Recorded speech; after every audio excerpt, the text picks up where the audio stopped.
A Thai man on Phuket has been arrested after investigations into a sexual assault on a 24-year-old British tourist. His arrest took place just 6 hours after the Brave woman reported the molestation, which did not include rape. Trained experts were able to work with the woman to establish the sequence of events that led to her attack. The woman had been drinking alone in a cafe where he worked, taken a ride with him to her room, where she fell asleep due to intoxication. She woke to find him assaulting her. He faces up to 20 years in jail. 3 underage girls have been taken into state care for rehabilitation and legal protection following a raid on a karaoke bar in the south of Thailand.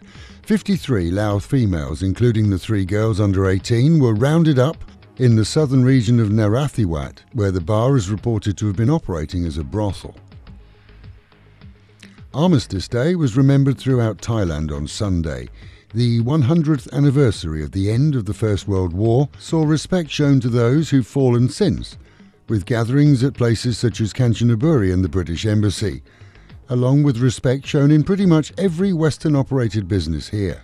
With today's new generation often unaware of the lives lost in the wars, we recommend adults take their children at some time to the museums and memorials at Kanchanaburi, where so many lost their lives as slave workers to the Japanese.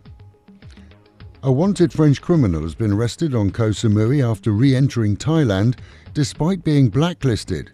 He'd entered Thailand originally in 2013 on a fake passport, been arrested and blacklisted in 2015, facing charges of bank robbery and high-level involvement in the drug trade. He changed his name and passport again before sneaking in through the Malaysian border. 2 Africans and a Thai were in custody at the weekend, charged with using fake documents to remain in the country. Immigration police checks do follow applications for extensions of stay here. Often you're authorised for just 30 days initially, as checks follow on all documents and accounts. In this case, the documents provided proved to be fake.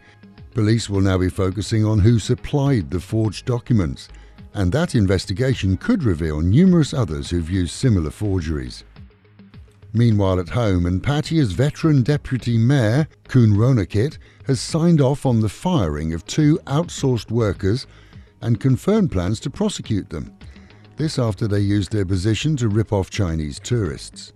Spotting the Chinese throwing cigarette butts on the ground at Bali High Pier, they demanded fines of 2,000 baht each from the smokers, showing ID but refusing to issue receipts. The fines were in order, but keeping the cash isn't acceptable by far, and it seems they've admitted theft from the city. The final steps in repairs to 103 FM after our lightning strike are due to take place this week. This as the BBC will replace the satellite dish system that brings in our news live on the hour from London. Volume levels have been odd over the weekend, to say the least. That we think has been fixed. And your messages of support have been welcomed here as we worked, even this morning from 3 AM, to avoid going off air during popular hours. And with the Met Office promising highs today of 31, dropping down to 24, a hot and humid day but slightly overcast, and that is the local and national news from Fabulous 103 FM, keeping you in touch with Thailand and of course Pattaya, the city of fun.